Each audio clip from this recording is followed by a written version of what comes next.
उत्तराखंड के मुख्यमंत्री पुष्कर सिंह धामी ने यूसीसी को आने वाले समय के लिए अच्छा कदम बताया है। उन्होंने कहा, उत्तराखंड के जन जन में यूसीसी को लेकर एक जिज्ञासा थी। अब इसकी रिपोर्ट को सार्वजनिक कर दिया गया है। जल्द ही इस कानून को लागू कर दिया जाएगा। निश्चित रूप से यूसीसी के लागू होने के बाद कई कानूनों की जटिलताएं समाप्त होंगी। लोगों को आसानी से न्याय मिल सकेगा और सभी को समान अवसर और अधिकार प्राप्त होंगे। देखिए, यूसीसी हमारा राज्य का बहुत बड़ा राज्यवासियों ने जिस काम के लिए हमको चुना था, मैं उत्तराखंड की जनता को बधाई देता हूँ कि निश्चित रूप से यूसीसी यहाँ लागू होने के बाद अनेक जो कानूनों में आज जटिलताएं हैं वो सरल होंगी। आसानी से लोगों को न्याय मिल पाएगा। सबके लिए एक जैसी व्यवस्था लागू होगी। आज उसकी रिपोर्ट भी सार्वजनिक हो रही है वेबसाइट पर। हाँ, पहले से ही इसकी रिपोर्ट डाल दी गई थी, वो सार्वजनिक हो जाएगी। एम्स ऋषिकेश में urology cancer social awareness program का आयोजन हुआ, जिसमें मुख्य अतिथि उत्तराखंड के राज्यपाल गुरमीत सिंह पहुंचे। एम्स की डायरेक्टर मीनू सिंह और डीन जया चतुर्वेदी ने राज्यपाल का कार्यक्रम में स्वागत किया। राज्यपाल ने आशा और उपचार नाम की किताब का विमोचन भी किया। मौके पर राज्यपाल ने कहा कि देश में लगातार एम्स की संख्या बढ़ रही है, जिससे रोगियों को इलाज में आसानी हो रही है। आयुष्मान कार्ड की वजह से रोगियों को इलाज कराना अब और ज़्यादा आसान हो गया है। सबसे पहले मैं एम्स ऋषिकेश के यूरोलॉजी डिपार्टमेंट को मुबारकबाद देना चाहता हूं कि उन्होंने इस विषय को इस लेवल तक लेके आए और उन्होंने 500 पेशेंट्स को जो ठीक करने का एक रिकॉर्ड बनाया है। और बहुत टचिंग है कि उसमें से 200 से भी ज़्यादा ऐसे पेशेंट हैं जिनका यूरोलॉजी कैंसर ठीक हुआ और आज उन्होंने इस इवेंट के अंदर में पार्टिसिपेट किया।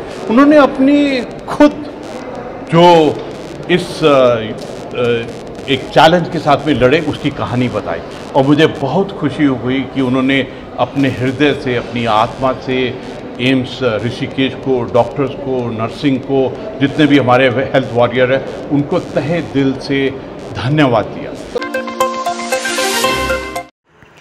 विश्व प्रसिद्ध श्री बद्रीनाथ के नायब रावल अमरनाथ नंबूदरी बद्रीनाथ धाम के प्रभारी मुख्य पुजारी रावल होंगे।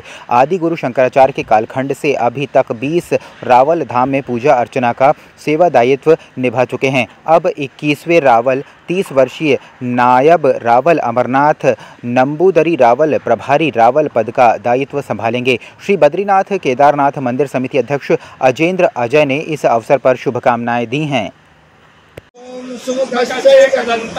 कपिलो लंबोदरश्च विकटो विघ्ननाशो विनायक धूम्रकेतुर्गणाध्यक्ष बालचंद्रो गजानन। भाजपा की अग्निवीर योजना को सक्षम सैनिक, सशस्त्र सेना और समर्थ देश बनाने की दिशा में क्रांतिकारी बताया है। कैबिनेट मंत्री गणेश जोशी ने अग्निवीरों को सीआरपीएफ, सीआईएसएफ समेत केंद्रीय सुरक्षा बलों में 10% आरक्षण देने की घोषणा के लिए पीएम मोदी का आभार व्यक्त किया है। पार्टी मुख्यालय में पत्रकार वार्ता को संबोधित करते हुए सैनिक कल्याण मंत्री गणेश जोशी ने अग्निपथ योजना को एक परिवर्तनकारी कदम बताया है। रुड़की की मंगलौर विधानसभा से कांग्रेस प्रत्याशी काजी निजामुद्दीन ने 449 वोटों से जीत दर्ज की है। 10 राउंड की मतगणना में कांग्रेस के काजी निजामुद्दीन को 31,710 वोट मिले। दूसरे नंबर पर भाजपा प्रत्याशी को करतार सिंह भड़ाना को 31,261 वोट मिले। बहुजन समाज पार्टी के उबैदुर रहमान को कुल 19,552 वोट मिले। जीत दर्ज करने के बाद काजी निजामुद्दीन ने कहा कि मंगलौर में लठतंत्र कायम करने की कोशिश की गई, लेकिन लोकतंत्र के आगे लठतंत्र हार गया। उन्होंने मंगलौर की जनता का आभार व्यक्त भी किया है।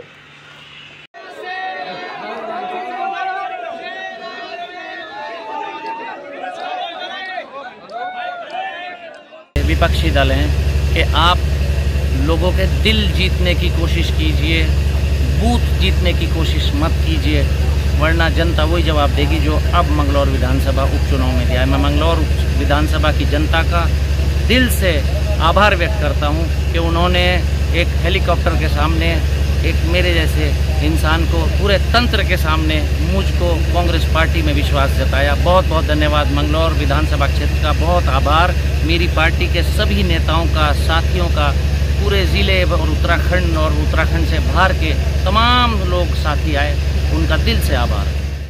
मंगलौर की सम्मानित जनता ने ये संदेश दिया है कि चाहे कोई कितना जुल्म कर ले, जितना अत्याचार कर ले, धन बल का, सत्ता बल का, प्रशासन का, सबका दुरुपयोग कर ले, लेकिन जनता की आवाज़ भगवान की आवाज़ होती है। और जनता की आवाज़ के रूप में काजी निजामुद्दीन की मेहनत और कांग्रेस के एक एक साथी की मेहनत रंग लाई। ये मंगलौर की सम्मानित जनता की जीत है, कांग्रेस पार्टी की जीत है।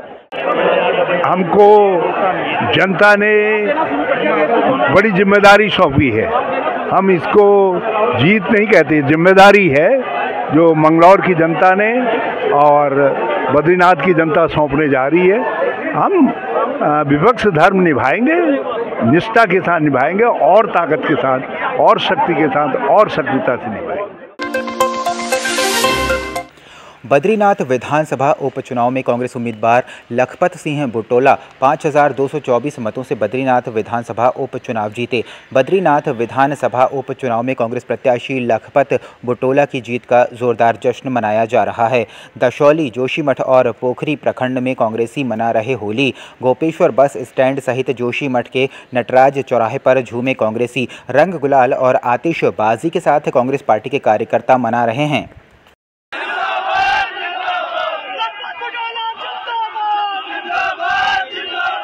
बद्रीनाथ में जहां आप जानते स्वयं बद्रीनारायण की ये भूमि है, जहां 18 पुराण लिखे गए हैं, जहां महाभारत लिखी गई है, जहां श्रीमद् भागवत लिखी गई है, जहां माँ गंगा का उद्गम है, जहां माँ सरस्वती का उद्गम है, उस भूमि से पूरे देश के लिए एक मैसेज गया है कि राजनीतिक सुस्ता भी बद्रीनाथ से जाएगी। यहाँ जो पहले विधायक बनाया था, दोबारा विधायक के लिए वो दल बदलू को बद्रीनाथ विधानसभा की जनता ने सबक सिखाया है। ये कांग्रेस पार्टी की बड़ी जीत है और आगे भी बहुत जीत होती रहेगी। जोशीमठ की जनता को और जितने भी यहाँ क्षेत्र के जितने भी आ रखे हैं, उनको सबसे पहले मैं बहुत बहुत धन्यवाद देना चाहती हूँ। और सबसे पहले यह है कि जिस विधायक को हमने उम्मीद करी थी, जिता के ला रखे थे, उन्होंने हमें आधे रास्ते में छोड़ के जो है हमें छोड़ दिया था। तो इसीलिए जनता ने जो है उनको सबक सिखा